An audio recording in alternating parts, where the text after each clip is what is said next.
talk about how we got here. Paalala ko tuloy yung first heartbreak ko.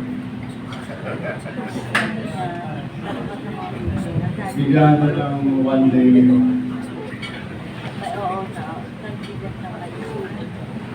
tinanong ko yung ating partner, did we get here? So how did we really get here? Let me just take you a little to my younger days as a student in the 70s. At that time, student activism was really big time.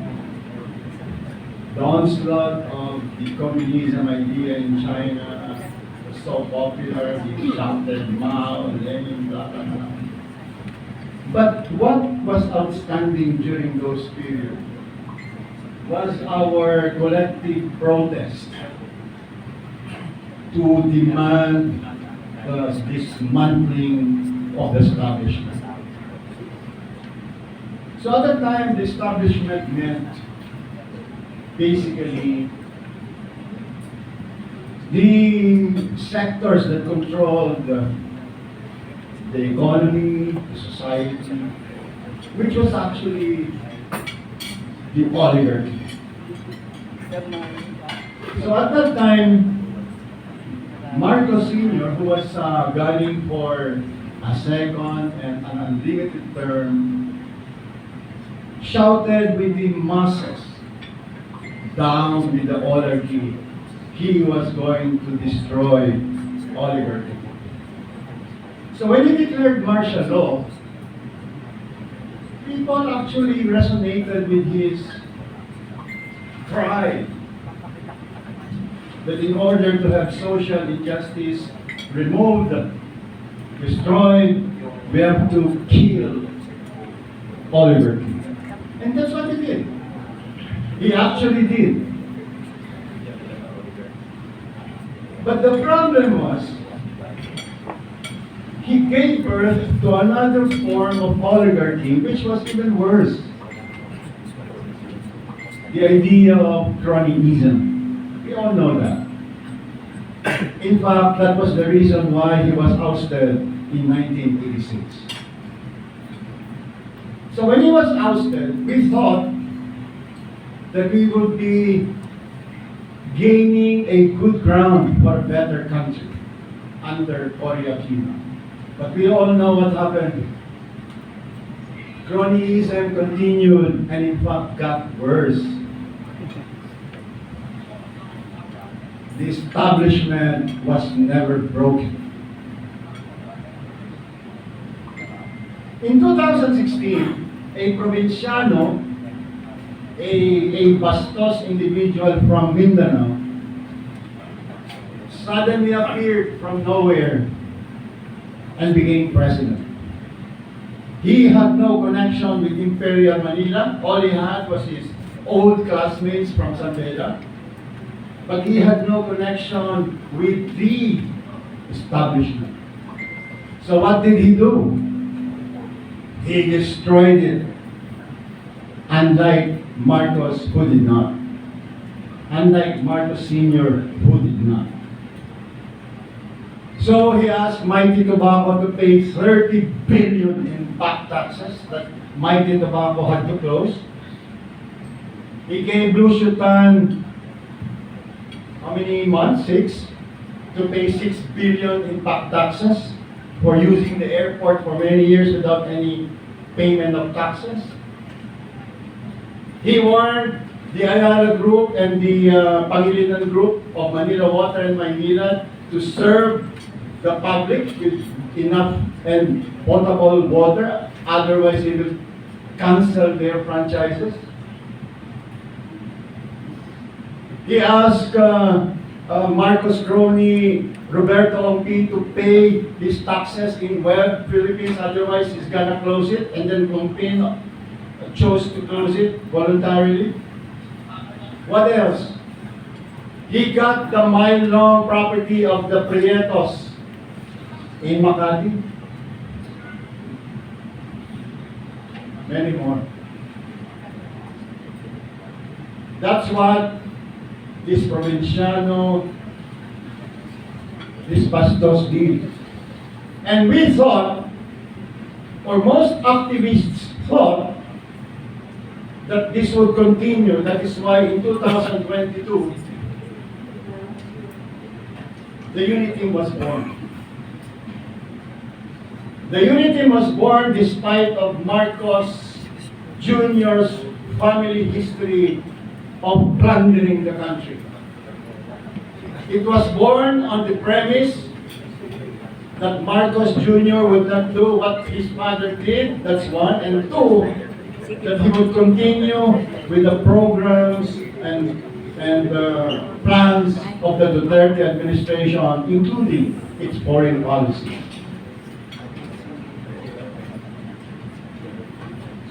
But the Marcos administration clearly was founded on deceit, betrayal, and corruption.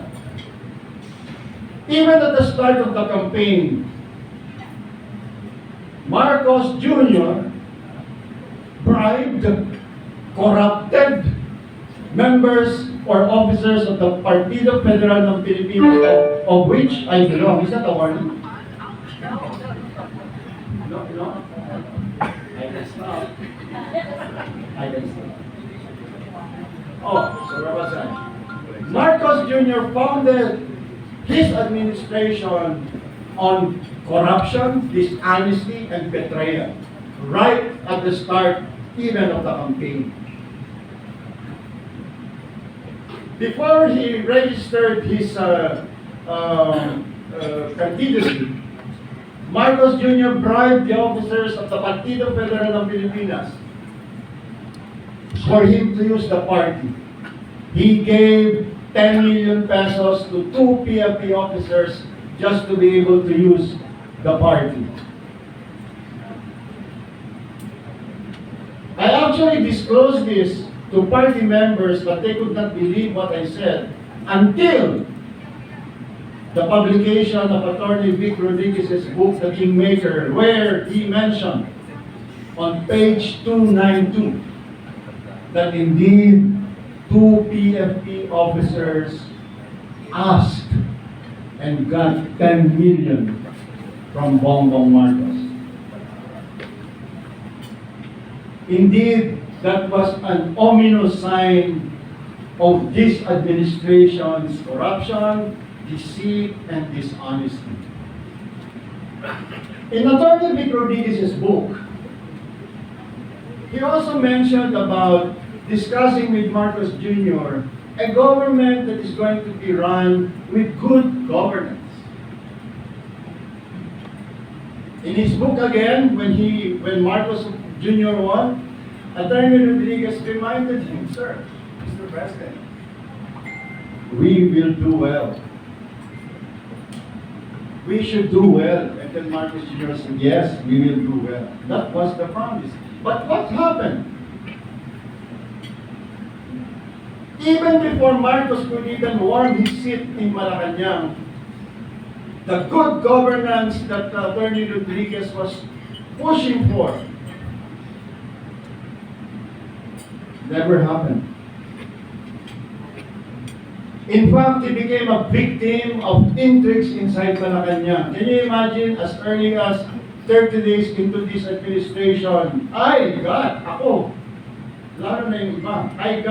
160 intelligence reports against Attorney Vic Rodriguez. Among them, an incredible bank account in foreign banks. But of course, we all know now that that was a propaganda, the worst kind of propaganda, because the guy was just trying to establish a good government, and yet the snake pit that is Malacanang pushed for him to be east out of Malacanang so they could do their thing. That started why we all are here. So we know what happened. During the early part of the Marcos administration, Attorney Vic Rodriguez saw Martin Romualdez and Attorney Mitch Lazaro talking to the president, convincing him to appoint a certain Altenco to head the PAGCOR instead of the one that Attorney Vic recommended. So what happened?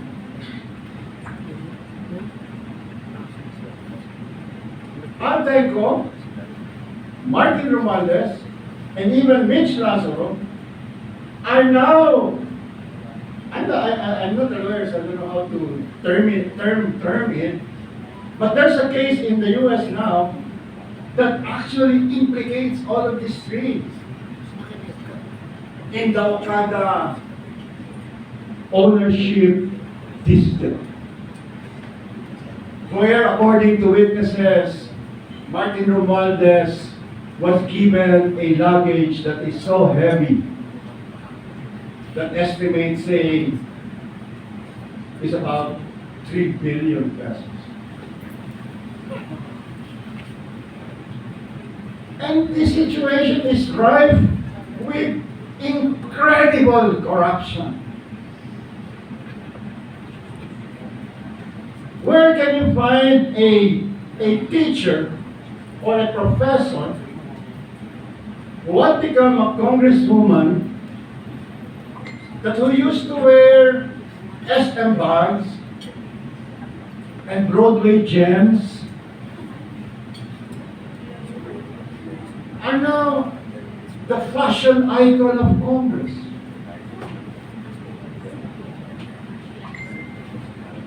Fashion icon. With a population of 240,000 people in Marikina, she was able to get 300 million ayudas and 3 billion in infra projects. Saltico was identified by Sarah as one of the two individuals holding the purse of the government. Is the contractor of a 6.9 billion project in Tacloban.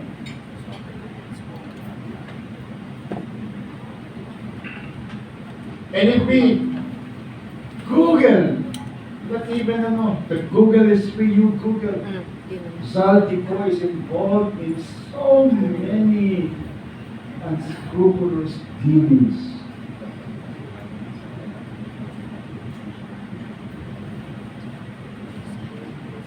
So why are we here? And then what did they do? What did they do with the unit team? They broke it.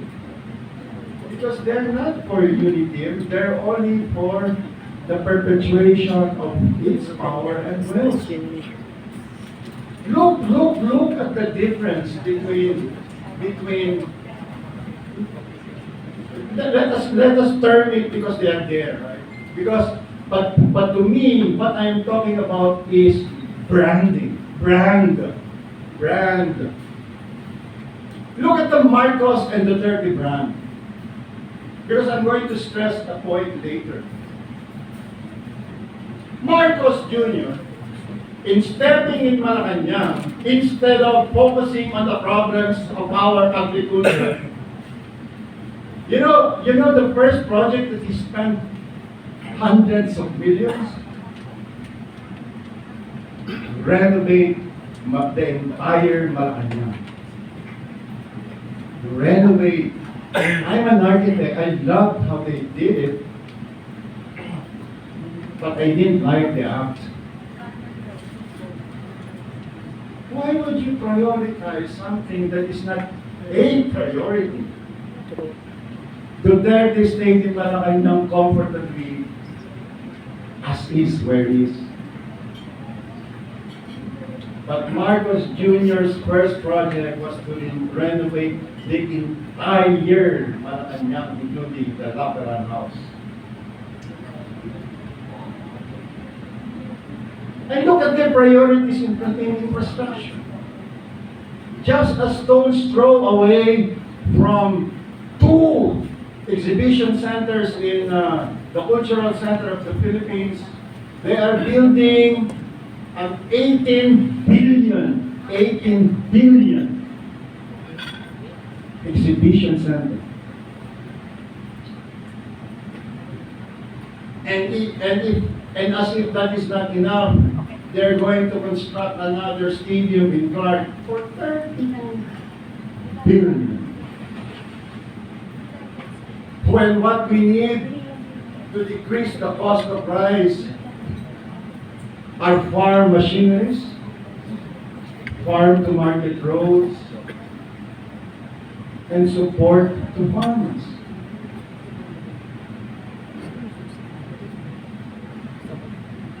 Look at the Duterte brand. Look at Sara Duterte. Huminate, like the way she speaks. Huminate. No, huminate. I'm coming to you. Huminate.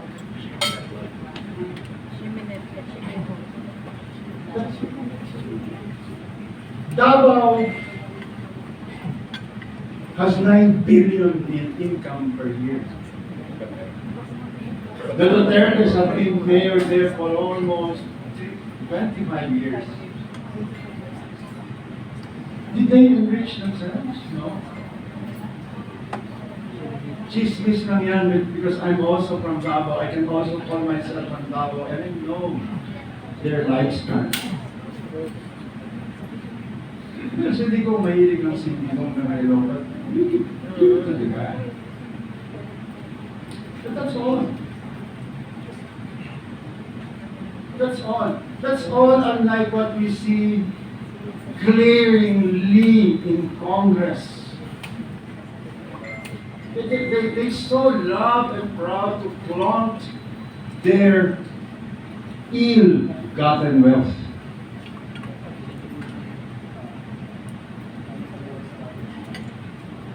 So I hope that we take challenge on what Attorney Trixie said earlier.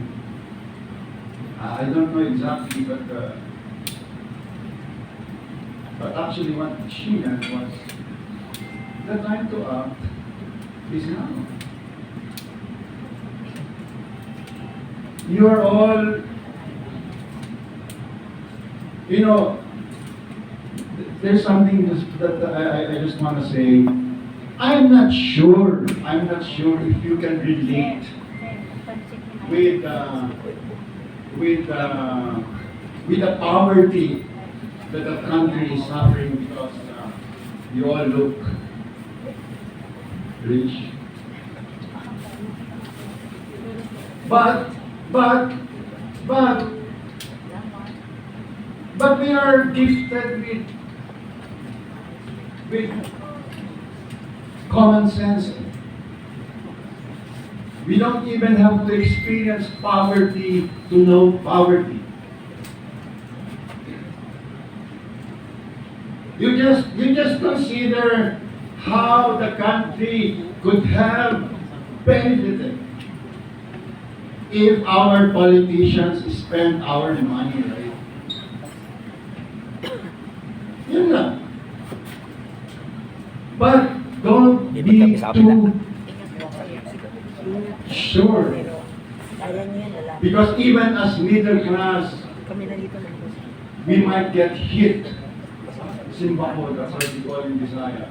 We might be hit one way or another. But above all, I think it is our duty because we are the ones who have the capacity to think, to analyze, to act. But I hope that we do the cudgels for our people. Grabe talaga. Ako I see how people suffer.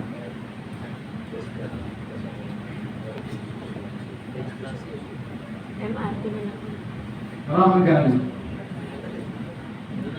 Nakakagalit because langkaran talaga.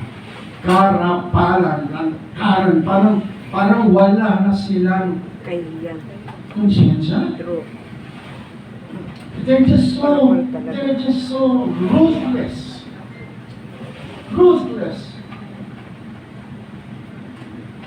Ako na lang, pasensya na sa mga babae, but, you know, my wife is also, medyo may pagkabing, but we work hard. We work hard. But, Stella Kimbo, Kapal nga ng mukha. show me your income, Representative Kimbo. Show it to me.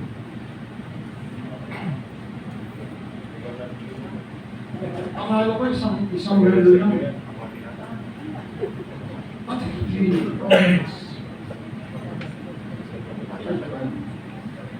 my God. Saan kumukuha talaga? Saan humuhugot yung kapal ng mukha? You know why? Because there is already impunity all over. Talagang wala na eh. There's no more order.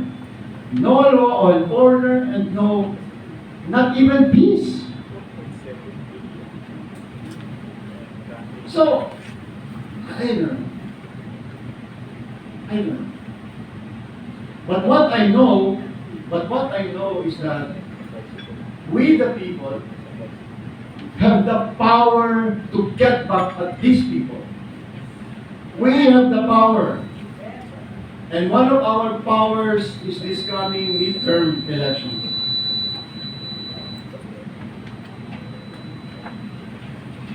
Talk to your family. Dine with your family and talk to them about our country. And ask them to talk about this to their friends. That is why we are here. That is why we are here. Because we might be living comfortably. But simbaho talaga, we might get hit as well, even as middle class. But above all, let us do this for our country. Thank you very much.